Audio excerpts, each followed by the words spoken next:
വബറകാതുഹു. നമ്മുടെ സൂപ്പിപ്പാട്ടെ അതിനെ സംബന്ധിച്ചാണല്ലോ ഇപ്പോൾ ചർച്ചകൾ. ഞാൻ രണ്ട് വീഡിയോ നിങ്ങളെ കാണിച്ചു തരാം.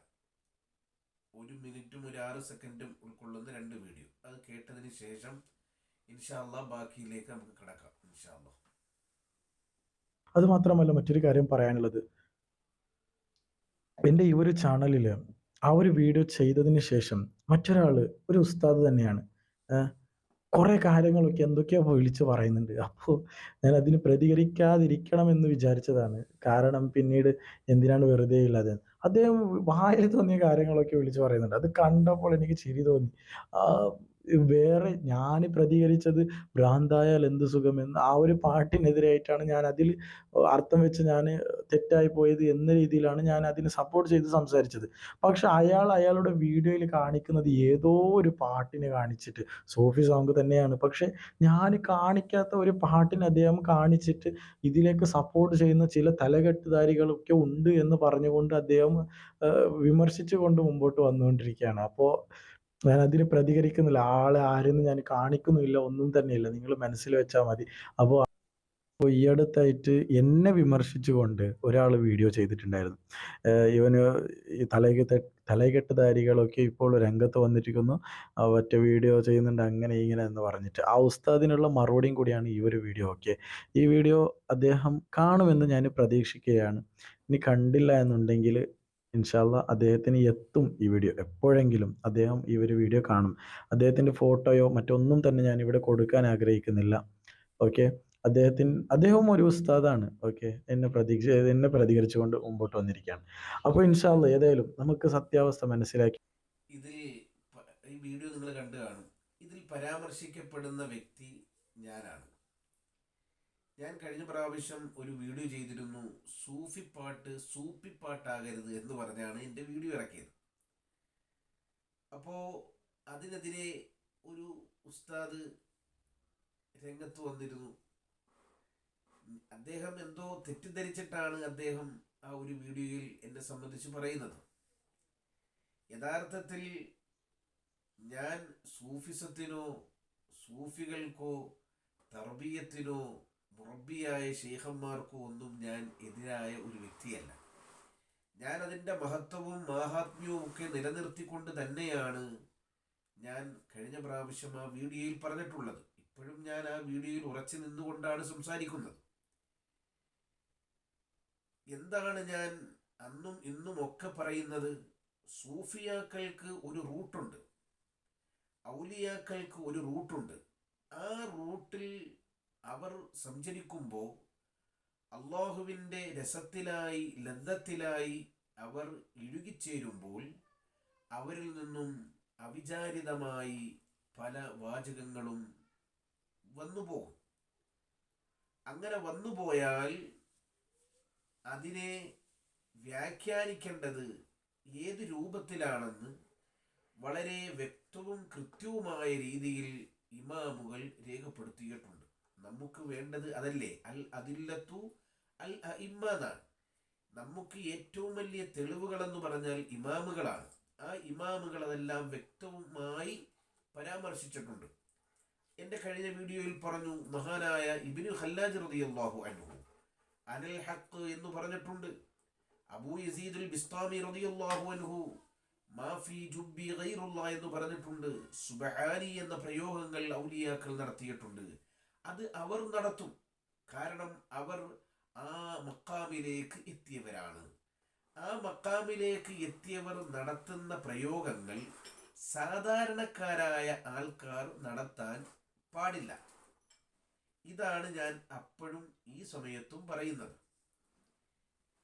കാരണം അവർ അള്ളാഹുവിൻ്റെ രസത്തിലായവരാണ്. ആ രസത്തിലായവർ അത് പറഞ്ഞാൽ അതിന് അർത്ഥം മറ്റൊന്നുണ്ട്.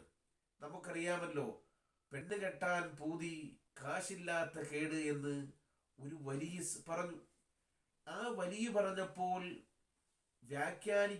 വ്യാഖ്യാനം നൽകേണ്ട മഹത്തുക്കളായ ആൾക്കാർ അതിന് വ്യാഖ്യാനം നൽകിയത് എന്താണ്? അള്ളാഹുവിനെ കാണാൻ ആഗ്രഹമുണ്ട്, അമലുകളൊന്നും കയ്യിൽ ഇല്ല എന്നാണ് അതിന് വ്യാഖ്യാനിച്ചത്. എന്നും വെച്ച് ഈ പറയുന്ന ഉസ്താദ് സഹിതം എല്ലാവരും നടന്നു പറയുമോ പെണ്ണ് കെട്ടാൻ പൂതി കാശില്ലാത്ത കേടെന്ന് ആൾക്കാർ മോശം ചിത്രീകരിക്കില്ലേ?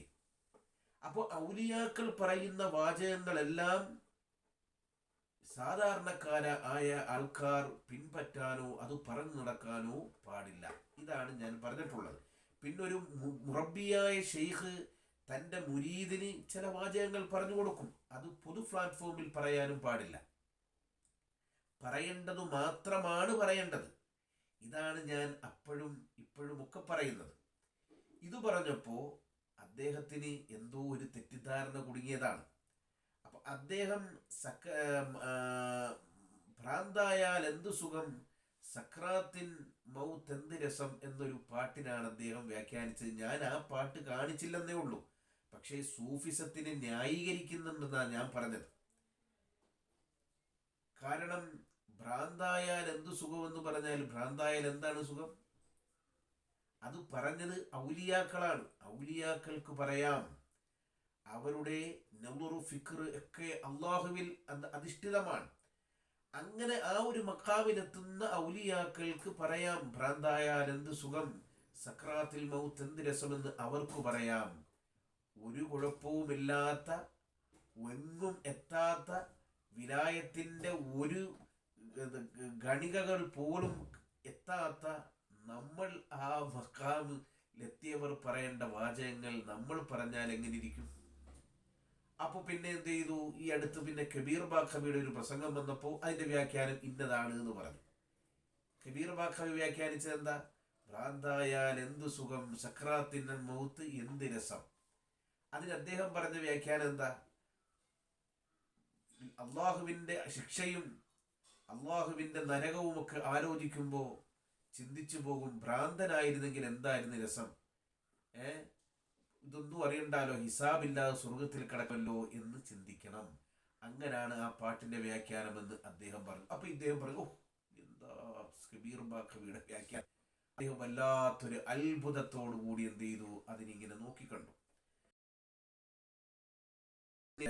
ഒരു പ്രസംഗം.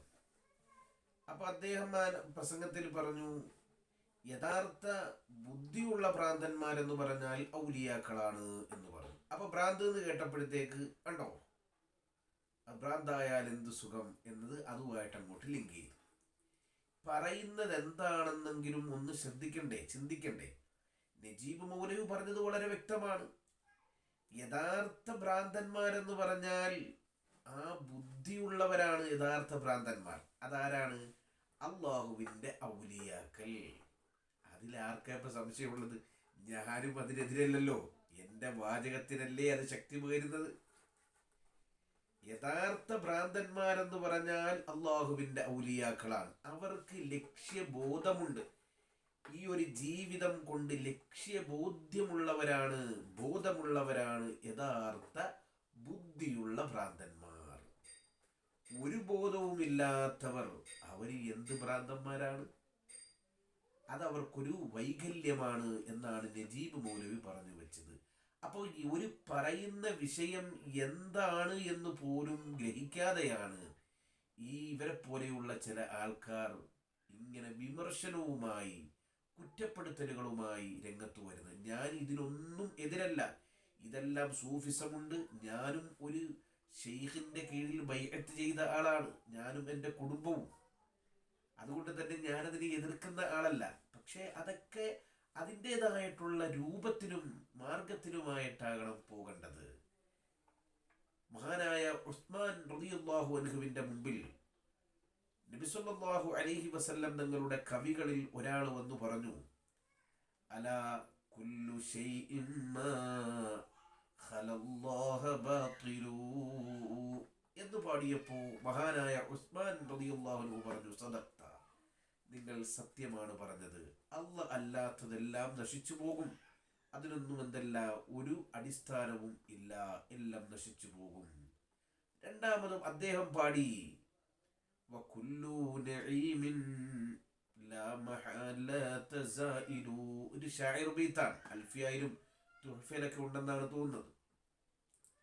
നിസ്സംശയം എല്ലാ അനുഗ്രഹങ്ങളും അത് നീങ്ങിപ്പോകുന്നതാണെന്ന് പറഞ്ഞപ്പോൾ ഉസ്മാൻ റളിയല്ലാഹു അൻഹു പറഞ്ഞു, കദബ്ത, ഇപ്പൊ നീ പറഞ്ഞത് കള്ളമാണ്. കാരണം വജന്നത്തുൻ നഈമി ലാ യസീലു, സ്വർഗത്തിന്റെ അനുഗ്രഹങ്ങൾ ഒരിക്കലും, അല്ലെങ്കിൽ സ്വർഗമാകുന്ന അനുഗ്രഹം അത് ഒരിക്കലും നീങ്ങിപ്പോകുന്നത് അല്ല. അപ്പൊ ശ്രദ്ധിച്ചേ എന്ത് ചെയ്യാവുള്ളൂ, വാചകങ്ങൾ പറയാവൂ. പാട്ടാണ് എന്നും വെച്ച് എന്തെങ്കിലും തോന്നിവാസം വിളിച്ച് പറയാൻ പാടില്ല. ഔലിയാക്കൾ പറഞ്ഞിട്ടുണ്ട് എന്ന് വെച്ച് നമുക്ക് എന്ത് ചെയ്യാൻ പാടില്ല, അത് പിൻപറ്റി അതുപോലെയോ അല്ലെങ്കിൽ അതിനോട് കിടപിടിക്കുന്നതോ ആയ വാചകങ്ങൾ പറയാൻ പാടില്ല. ഹിക്കായത്തായി എന്ത് ചെയ്യാം, ഹല്ലാജ് തങ്ങൾ പറഞ്ഞിട്ടുണ്ട് ഇങ്ങനെ, അബൂ യസീദുൽ ബിസ്താമി തങ്ങൾ പറഞ്ഞിട്ടുണ്ട് ഇങ്ങനെ എന്ന് വേണമെങ്കിൽ പറയാം. ഇതാണ് ഞാൻ ആകെ മൊത്തത്തിൽ പറഞ്ഞു വെച്ചിട്ടുള്ളത്. ഇൻഷാ അല്ലാഹ് അധികം താമസിക്കാതെ ഗസാൽ പ്രേമകാവ്യത്തിന്റെ വിധിയും അതിന്റെ നിയമവും ഇൻഷാ അല്ലാഹ് അടുത്ത വീഡിയോയിൽ ഞാൻ പറയും. അപ്പോൾ കുറച്ചും കൂടി ബെസ്റ്റായി നിങ്ങൾക്ക് കാര്യം മനസ്സിലാകും. അല്ലാഹു സുബ്ഹാനഹു വ തആല ഹഖായ നിലയിൽ മനസ്സിലാക്കാൻ തൗഫീഖ് നൽകട്ടെ. അസ്സലാമു അലൈക്കും വറഹ്മത്തുള്ളാഹി വബറകാതുഹു.